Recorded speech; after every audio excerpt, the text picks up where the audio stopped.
Welcome to today's Oversight hearing on Consumer Product Safety Commission. Thank you to all the commissioners for being with us today. I'm pleased that we're having an on-time start. We have votes at 11:30, so there will only be one round of questions. That does not mean that the witnesses can pretend they don't have all the answers in the first round of questions, because knowing we won't have a second round, we expect you to answer them fully and to the best of your ability.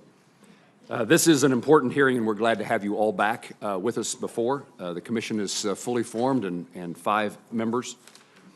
According to that commission, deaths and injuries and property damage from incidents stemming from consumer product cost the nation more than $1 trillion. That's an economic cost. The cost to human beings and lives and families is even much more and unknowable. You have a broad mandate to protect consumers from unreasonable risks of injuries associated with more than 15,000 consumer products, including household products, toys, sporting goods, and more. The Commission was established by the Consumer Product Safety Act in 1972 as the jurisdictionally independent agency charged with enforcing various federal statutes geared at protecting consumers. Central to the Commission's function is its use of voluntary consumer product standards instead of the promulgation of mandatory regulations requirements when appropriate. This approach allows the agency to have a collaborative working relationship with consumer advocacy groups, manufacturers, importers, retailers, and other stakeholders, which increases the flow of information for timely, accurate, and data-driven decisions related to risks posed to consumers. While the Commission is a relatively small agency, its influence is felt across the country and across our economy, and I look forward to hearing from you today about your critical initiatives and rulemaking agenda. In 2017, this subcommittee held a hearing to examine the effectiveness of the Virginia Green-Baker Pool and Spa Safety Act, which was enacted to enhance the safety of public and private pools and spas, reduce drownings and entrapment incidents.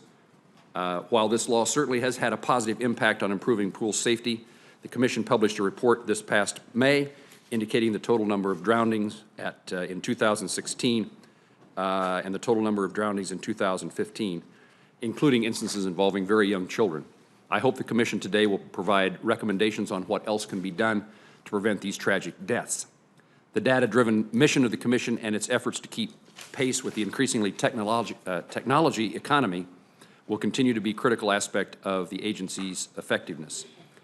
As unauthorized disclosures of confidential information continue to plague actors in both the public and private sectors, including the CPSC, heightened attention to ensuring that resources and staffing are effectively dedicated to protecting such information is clearly necessary. For these purposes, the ranking member, Senator Blumenthal, and I introduced the CPSC Chief Information Officer Parity Act, which will ensure that the agency's top IT expert has significant role in the Commission decision-making process for budgetary and personnel purposes. Additionally, it would authorize the Commission to bring a Chief Data Officer and a Chief Technologists to support such efforts and to protect the agency's systems from vulnerabilities. As the 4th of July approaches, I'd like an update from the Commission on an issue that we have discussed so many times in public setting and in private meetings: firework devices.